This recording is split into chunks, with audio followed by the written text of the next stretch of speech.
Today we will be speaking about a very interesting topic, and that is the husband-wife relation. I think a lot of people have a lot to learn, because what happens is life is full of learning. If we don't learn, we will not be able to lead a life that is fruitful.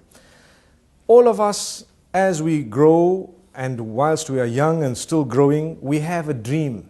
And the dream is, one day I will get married, and one day I will do this. You know, if it's a female, she would say, one day I will marry such and such a prince of mine. And the male will say, well, one day I will have the princess, and this is what will happen, and this is the type of person.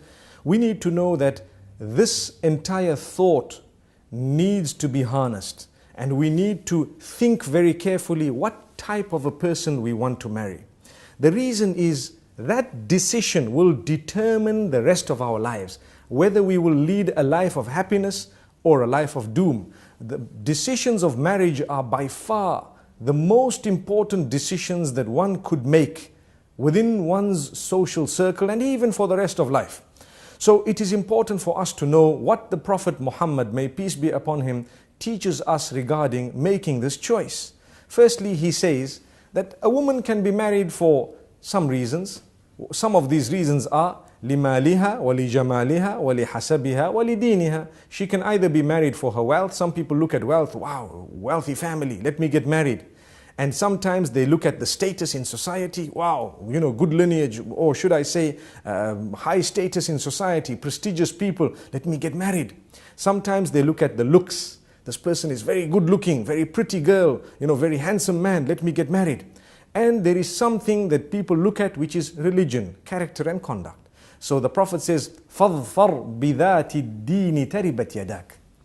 Become successful by selecting the one who has religion, character and conduct. And this is why the Prophet, may peace be upon him, says, إِذَا جَاءَكُمْ مَنْ تَرْضَوْنَ دِينَهُ وَخُلُقَهُ فَزَوِّجُوهُ إِلَّا تَفْعَلُوهُ تَكُنْ فِتْنَةٌ فِي الْأَرْضِ وَفَسَادٌ عَرِيضٌ. When someone comes to you with a proposal and you are happy with their level of character and conduct as well as religion, then do not disagree or deny them. Let them get married to your daughter. If you don't allow them, there may be lots of fitna and fasad. What is fitna and fasad on earth? Fitna meaning corruption, problems, disruptions, difficulties, calamities. So many things can happen. So this is the teaching of Muhammad, may peace be upon him. We need not reject proposals without a reason. Some people will reject it solely because they've had a problem with someone, solely because they had one raw deal where they were wrong sometimes, and their daughter has to suffer, the son has to suffer. They lose out on good proposals. As we all know today, to get a good person to marry is like hunting for a needle in a haystack. Perhaps not as difficult as that, but for a lot of people it may be just that. And it is very, very risky, because sometimes we've picked up part of the hay and we think it's a needle. And in the same way, we think we have a good man or a good wife, and it only turns out later on that they're not as good as we thought they were.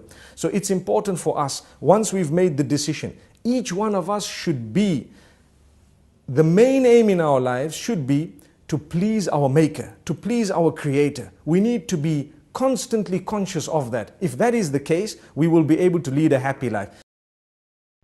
Download our mobile applications or register on our official website to get access to exclusive content. Links given in description of video.